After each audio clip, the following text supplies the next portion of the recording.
Hi, this is Eric. This is my garage known as the Gray Goat Garage, and we're powered by ombwarehouse.com. Tonight, what we're going to do is we have one of the new WildCat 223cc engines. What's unique about this engine is it has the same 70 millimeter bore as the Predator 212 engines, but instead of having a 55 millimeter stroke, it has a 58 millimeter stroke crankshaft. So we're going to make some juice out of this engine, but before we do this, we have to blow it apart. So as we blow it apart, I'm going to take some measurements, and we'll talk a little bit about these parts, and we'll hustle through, because in this video, it's all coming apart. Okay, so let's start the wrenches whirling. I have it here on a towel because when we take the side cover off, we are going to have some oil inside the case. All these engines come with oil in them. So I'm just going to take off every 8 millimeter bolt that I can find right now. And here's a little tip for you guys. Everybody has a dollar store by them. They're very common these days. Well, instead of going to the kitchen and stealing your wife's brownie pans, go to the dollar store and buy some pans. They're $1, and I use these quite a bit when I'm taking apart engines. I'm just going to throw all my bolts in there.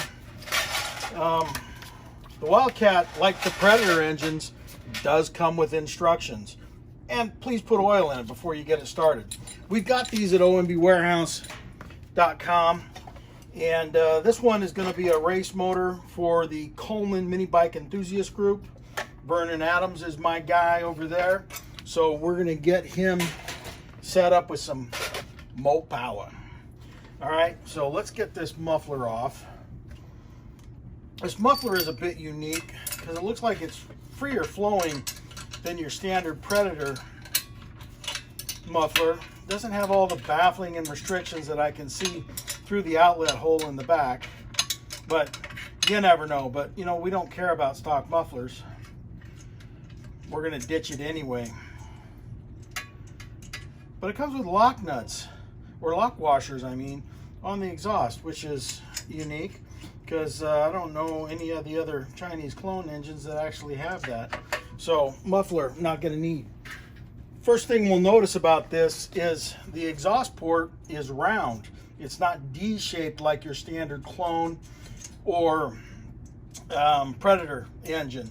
So that, to me, that tells me my job is going to be a little bit easier when porting this. I can match it real easy to a header. Still has the same mounting stud pattern as the Predator or the clone or the GX200 engines. So, okay, so muffler's off. We got that handled. Now let's get the air cleaner off. We're not going to be using any of these parts, so we're going to put them aside for now. One thing that I noticed was this comes with a Ruxing carburetor and not the SP carburetors like the Predator engines. That's really inconsequential just because we're not going to use it anyway. It is the EPA style carburetor that has the sealed main jet. Get rid of this tank. I already loosened these up. I'm not going to try and trick you, thinking I'm really, really strong and good looking, hard hitting. Take off every bolt that's in my vicinity here. Okay, so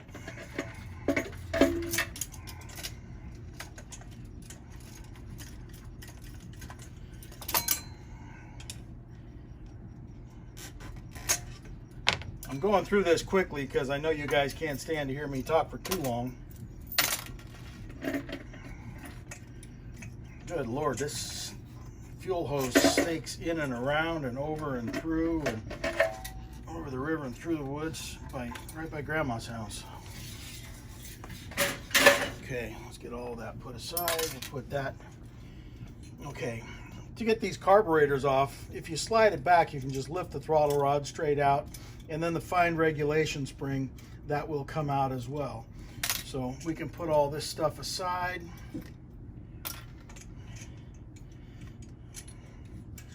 And pull this carburetor off.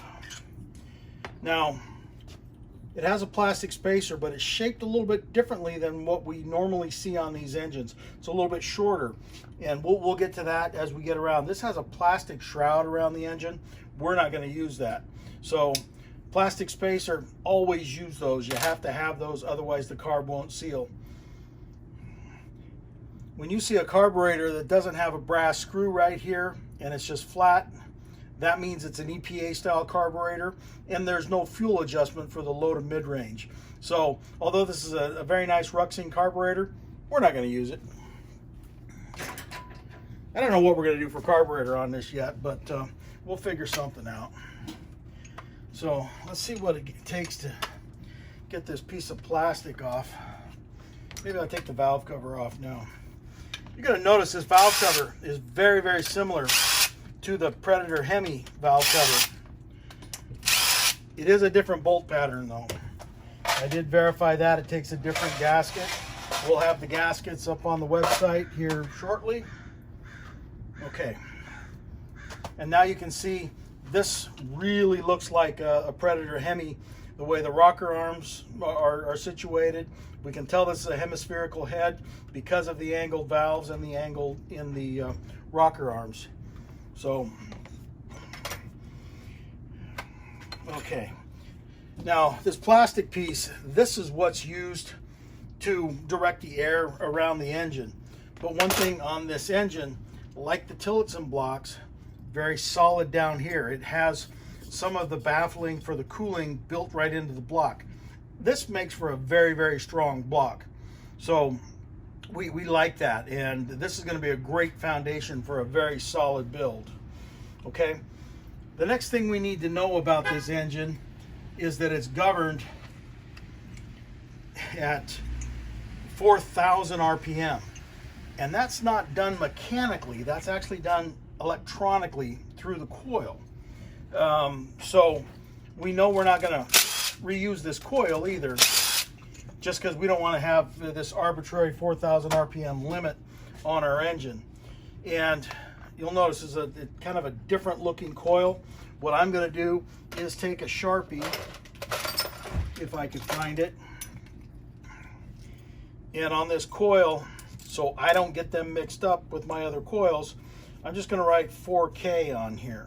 Okay, so we don't want to use this coil on anything else that's ungoverned, because it will not allow us to rev up that engine. Okay, so I'm going to put these back in so we don't lose them.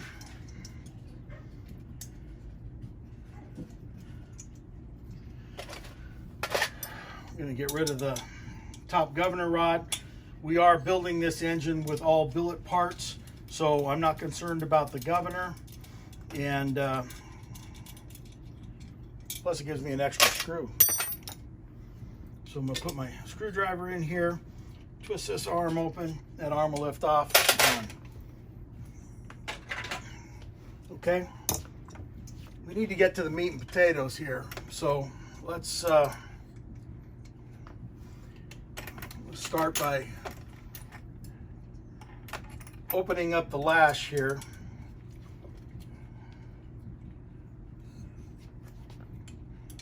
And then we'll pop these rocker arms out. Now with the rocker arms, be careful, don't lose these little C-clips that are on here, because if you do, you'll be hating life.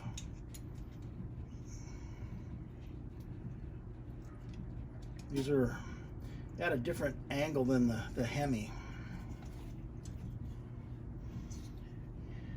And plus, I can't see. Okay, that one just went flying. Good. Did you catch that one, camera lady? No? All right, well, we'll have to see what we can do.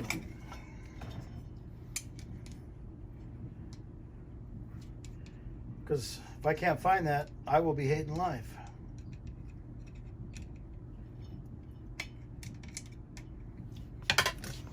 have the right tool for the right job. All right, we're going to use the thin screwdriver. Pull that out by the relief. We got this one. I got a brand new flashlight though, so I'll be able to find that one. All right, so now let's get this cylinder head off and let's see what's going on with this cylinder head.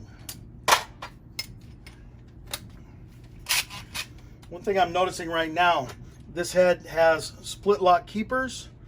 So that tells me we've got nicer valves in this head.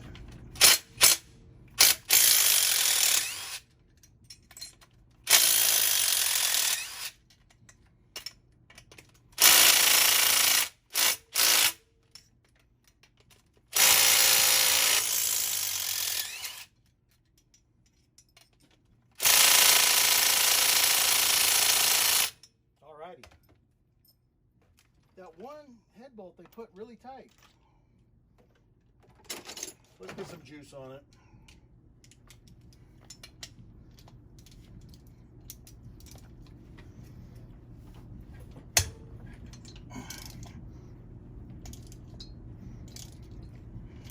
Very, very stiff. That's not a good sign. We'll have to take a look at things when we get it out.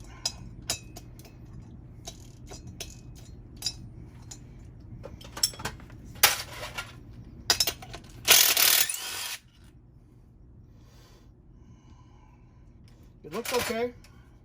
It's okay. All right. So here's the cylinder head coming off. Looks like we have a 40 thousandths head gasket here. And let's measure that to see what's going on. This will take the same head gasket as the Predator 212 Hemi. So that's good. What are we looking at here? 38 thousandths. So that's a standard head gasket like a Predator Hemi would have. So see a little bit of oil right there. Looks like they test fired it at the factory. That's a good thing. All right, let's pop one of these valves out and see what's going on with these. Now these I really don't want to lose.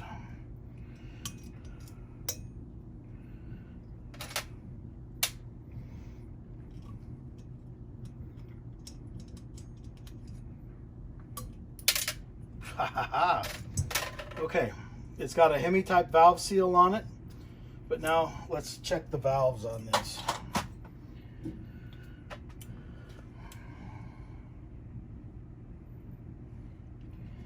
Okay, so face of the valve 26.92, so it's a 27 millimeter valve, but it has a 5 millimeter stem. So a lot of the Tillotson engines and the Predator non-Hemi have 5 millimeter stems. So that's not a bad thing. We do have the valves at OMB Warehouse, that the stainless steel valves that we can upgrade in this head, and that's what we'll be doing. We're also going to take this head and have it milled. When I mill a head, one thing I don't want to ever do, I don't like cutting into this first cooling fin here. So I can take a measurement around the head and find that, you know, I can take off 100 thousandths right there, 98 thousandths right there, 97 right there, and 100 thousandths right there. So I feel pretty confident that I'm going to mill this head 60 thousandths to reduce the volume of this chamber here, and that will allow us to make some power. Anytime you can have a head milled, that's always going to help you gain power. One thing I like about the Tillotson head, besides the round exhaust port that's going to make my life porting this a lot easier, is that there's a lot of material in the intake port. That means a little extra work for me, but that also means it gives me the ability to port this the way I want it ported for the cam and the carb combo that I'm using with this head. So it's already, you know, it's got the same size chamber. It's really a deeper chamber than a Predator head, and I may have to CC this head out just to make sure we get it down. I'm going to try and look for about 14 cc's out of this head. So we'll send that off to the machine shop, get that milled, and that'll be a beautiful thing. Okay. All right. So now we got to take the flywheel off, and so many people struggle with this one, but we don't struggle here. We're just going to knock it off real quick. Hopefully the impact will get that and not make too much racket.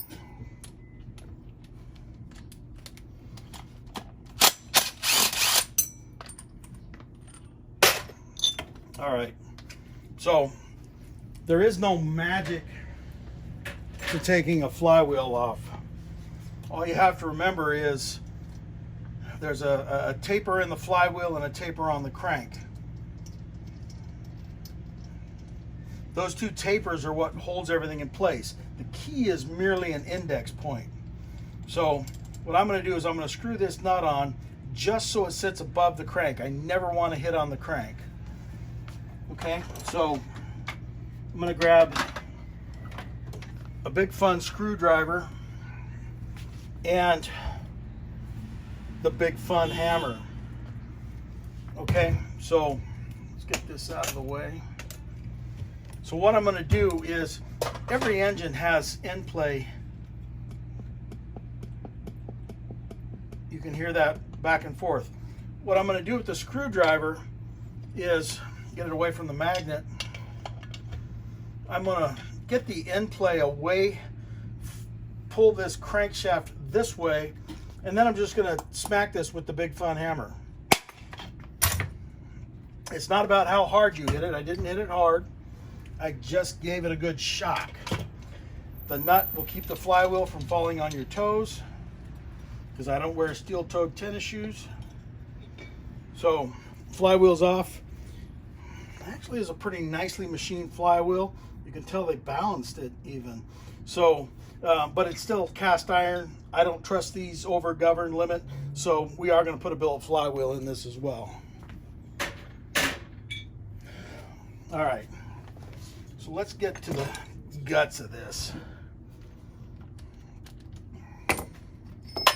One thing you're going to notice about this side cover, and I have the towel down because there's always oil in this engine. This engine has an additional bolt hole here. So it's going to take a different side cover gasket. We're going to do our best to get those in stock as soon as we can, but we'll have to work around that for right now.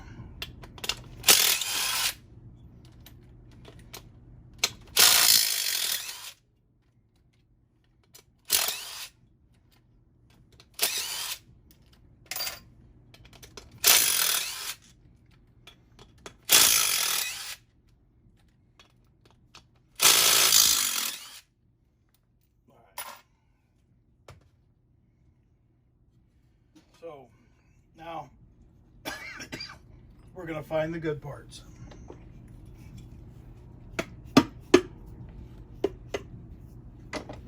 Don't use a screwdriver. If you do this and go back and forth, what you're going to do is you're going to destroy those mating surfaces of these two parts. If you don't care about that, then you use the biggest screwdriver with as much force as you can. I care about that, so that's not something I do. All right, here we go. So side cover's off. You're going to notice it's very similar to a GX200 side cover. A lot of extra material in here, a lot of extra bracing, very rigid piece.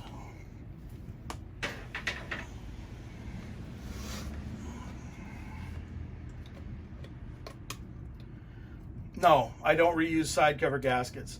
The side cover gasket, I'm going to use this as a template to make my own gaskets. But the side cover gasket dictates the end play on the crankshaft. And if you reuse this, once a gasket has been compressed, it's compressed forever. So the chances of that not sealing for you is great. And the chance of you having a leaker engine is pretty great. Don't try and use RTV or anything like that. We don't want any of that in our engines. The RTV will suck everything too tight, and then you won't be able to get it back together correctly with the correct amount of end play.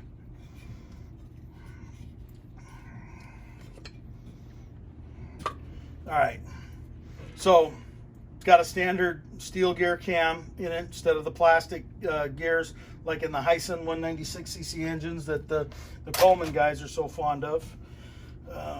We'll pull the lifters out, and now we'll get this rod unbolted. If I can find a 10. All right, hold on. This is a one Kool-Aid job. The engine's almost apart and I haven't had any Kool-Aid yet. All right, 10 millimeter wrench on the rod bolts. This does come with a stock cast aluminum rod, just like everything else does, but we're going to be replacing that with billet parts. We're going to put as big a cam in this as we can. I have to measure the spring pockets out, but we'll get all that done. And in the next video, after I get the head back, then I'll show you what we're going to do and what we can do with this engine. If you'll recall, the Predator Hemi, you have to keep your lift under 300 thousandths. The spring pockets in that head are very shallow, and the shallow spring pocket doesn't allow for lift over 300 thousandths, so you'll have a coil bind situation. The other issue with a Hemi engine is that the canted valves, because of the hemispherical chamber, will get into the piston faster. The edge of the valves will.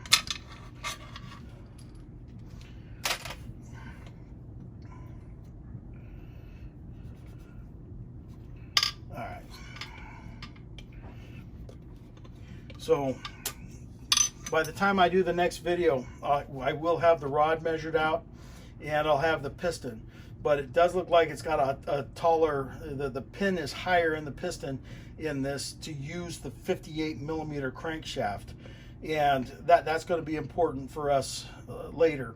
So we're going to have to measure this. I actually will probably reassemble this and see where this piston is at top dead center with a stock rod.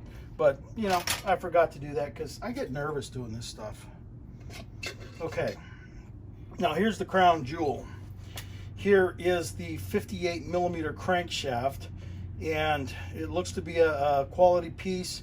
One thing I always notice on the Predator cranks, it looks like they used a dull countersink and chunked these areas out right here. I always go in and smooth that out. I don't want any stress cracks, stress risers on this. The other thing to look at is this area right here, where from the top of the journal to the bottom of the counterweight, there's material right here. We always like to smooth that out to make sure that the rod's not going to hit that and give us any metal flake in our oil. I also remove the Ninja Stars here. It's easy with a hammer and a punch. Just punch both sides till this comes off. If it's not needed in the engine, which this engine will be ungoverned, I don't want to have it around. So we'll be getting rid of that. Okay, get some of these. Now I'm noticing another thing about this engine right now that I really like.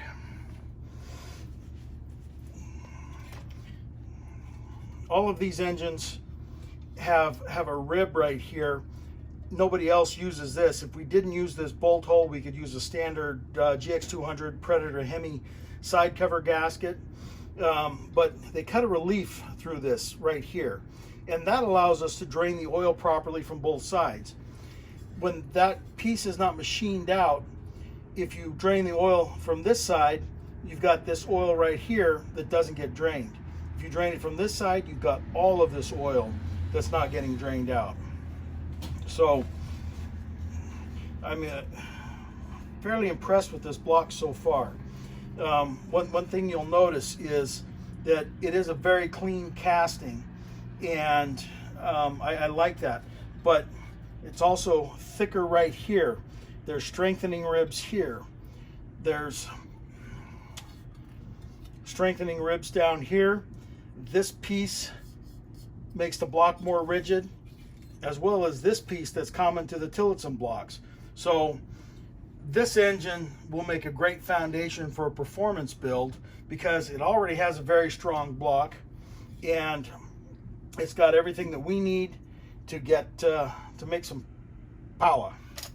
All right, so let's finish the governor. One thing I love on YouTube videos is how people get rid of the governor, right? I've seen guys that take 45 minutes to either cut this gear or put a screwdriver in here, pound on it with hammers, beat it with a jackhammer. Gray Goat, I'm lazy. I don't want to screw around. So what the Gray Goat does is that governor gear rides on a shaft that's pressed into the case. So how about we unpress it from the case? It doesn't take a very big hammer. This is Grandpa Charlie's old hammer.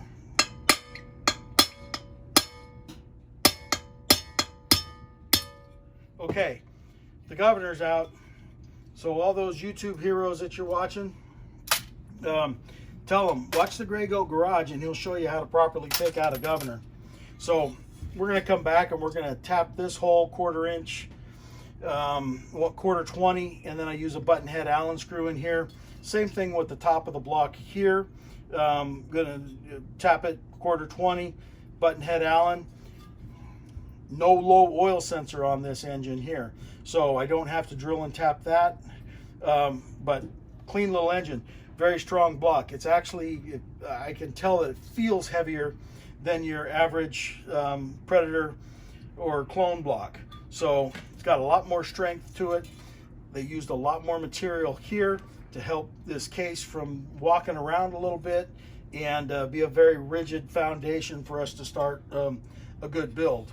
So this engine takes the standard GX200 or 196cc clone connecting rod, also takes the same flywheel for the GX200 196cc clone, and but it takes a different piston.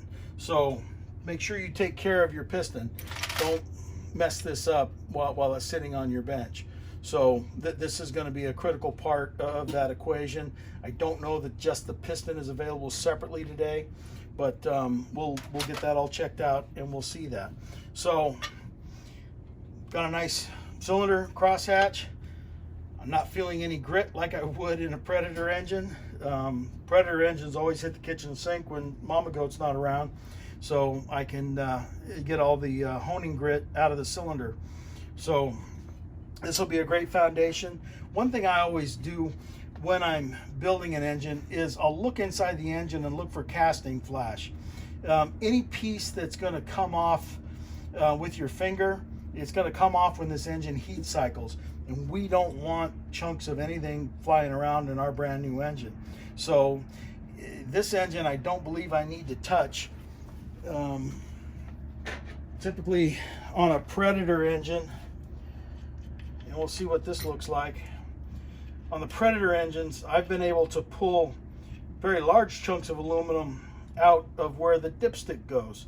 And these are fairly clean, little rough edges. I am going to hit it with a sanding roll and make sure that everything's nice and smooth in here. So I don't want to give this engine any opportunity to have any cracks or any issues later on down the road. So a little time spent now with the Dremel will help me long term. Okay, so this is going to be a fine engine and I'm excited to build this. So again, the crown jewel, 58mm stroke crank. That's what gives us 223 cc's, and there's no replacement for displacement. So, you know, build them big if you can. This is the next step up, and you know, I think once we do a little math, get some stuff figured out, we'll have a very solid build. Probably going to try and shoot for about 10.5 to 1 compression. Going to use the biggest cam that I can use, and we're going to make some power, and we're going to go racing with the Coleman guys. So the beauty of this block also is that your stock Coleman gas tank is just like the GX200 tanks. So this has a center fill gas cap, but if you take the tank off your Coleman bike and put it on here, then you can have the side fill gas cap with this. So gonna be a nice little piece. I'm very excited about getting this built. Whew. I am Eric. This is the Gray Goat Garage, and we're powered by OMB Warehouse. If you have any questions about this engine, you can always email me, help@ombwarehouse.com. Put Gray Goat in the subject line, and I'll get it sooner than later. Okay? Thank you.